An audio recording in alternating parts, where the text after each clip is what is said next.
Hello, welcome to the workshop. In this video I'm going to do two simple and quick tasks to upgrade my space. Firstly, I'm going to upgrade the lighting, and secondly, I'm going to put a new blade in my mitre saw.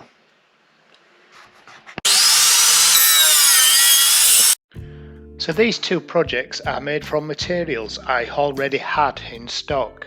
This 600 by 600mm light panel I bought on eBay for around £20. For the mounting frame, I decided to use some old offcuts of laminate floor.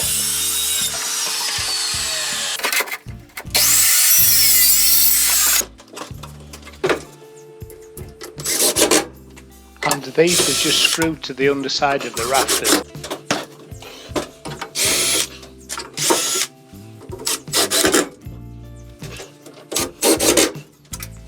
Ensuring 600mm between them.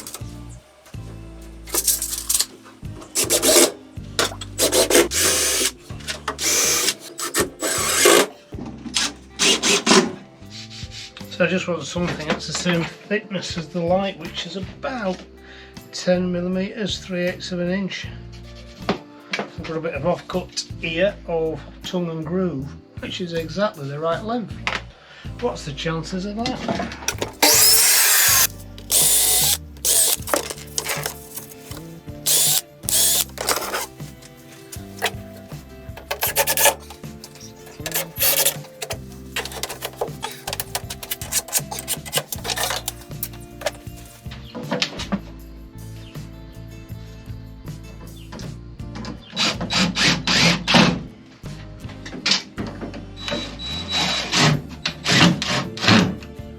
Then just to check that the light would fit between two vertical parts.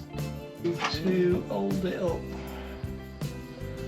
Might look a bit pants, that. What have we got on the offcut shelf? I have a few piles of offcuts scattered around the workshop, and most of them I'm protecting from going up the wood burner.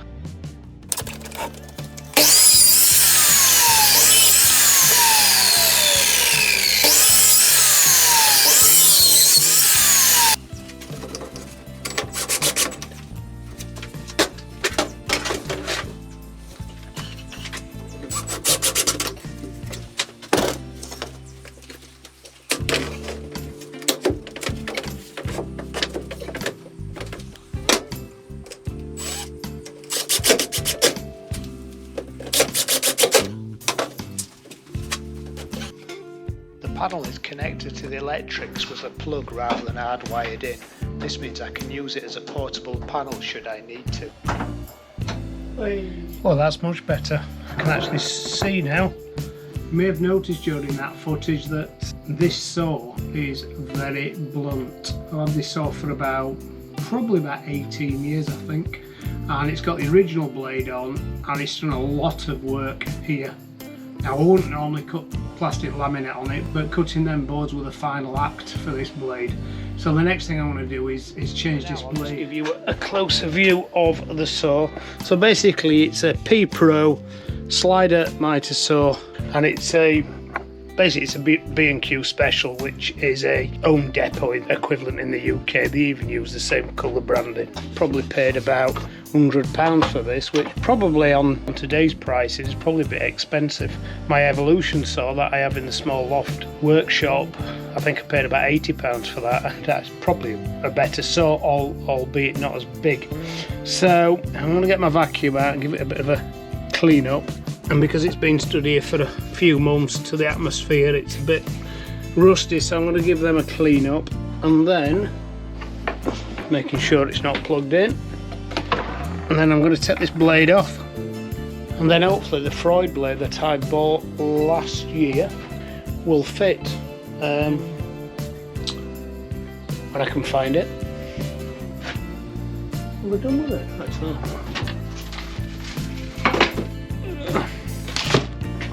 So I brought two blades actually. That's a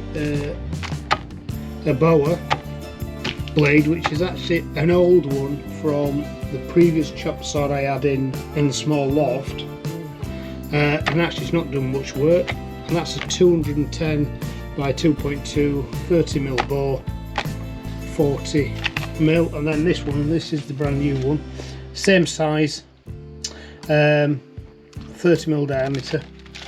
So this is the one that I'm intending on putting on. I just brought this blade as well because I don't actually have a saw that takes that anymore, so I've got two now, but this is the one I'm intending on putting on. So I'm going to empty all the dust off this, give it a bit of a clean up, and clean these back rails off, and then we'll put the blade on. So I gave it a quick hoover over with my shop vac.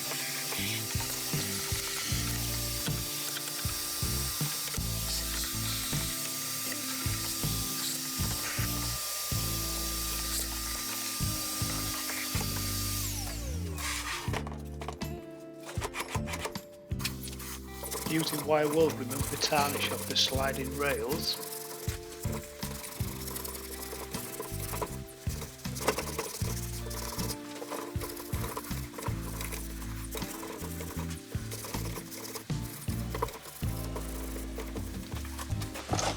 And then applied some oil. That seemed to do the trick.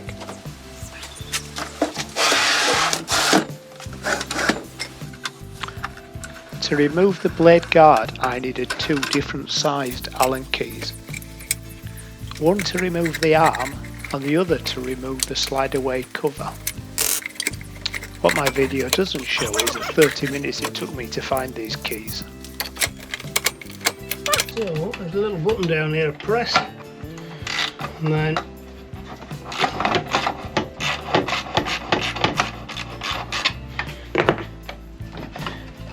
then there's a little rhyme, something to do with lefty loosey and juicy moosey or something like that, and that pops off.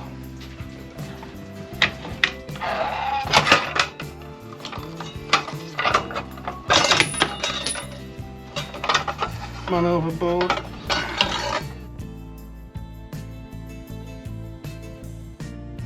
Hopefully if I'm putting the right way around. Once the blade was changed, it was then just a matter of reversing the process of putting the locking nut back on to retain the blade.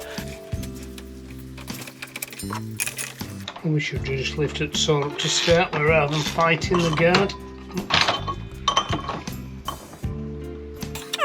And then replacing the two Allen screws to replace the guard.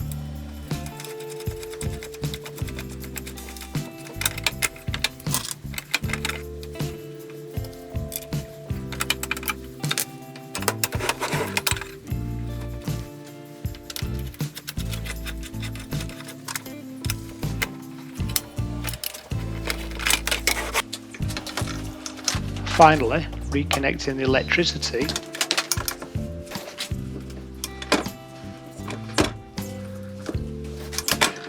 making sure the blade was balanced,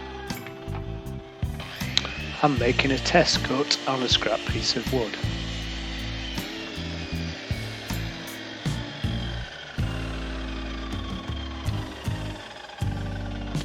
They're perfect, no tear out, and ready for its first job. Thank you for watching. My next project will be a temporary router table for an 1/2 inch Eboa router. I have some panels to router a moulding on and a frame to make. The cutters are quite large and need to fit into a router table. Now I've not got a large router table here, left that one in a small loft workshop, so I'm just going to make a quick temporary fix here just specifically for these panels. It's not going to be anything fancy, but hopefully it'll do the job. So that'll be the next video. Thanks for watching this video. If you've not already subscribed to my channel, then please do so. It helps me and it motivates me to make more videos. And until next time, bye.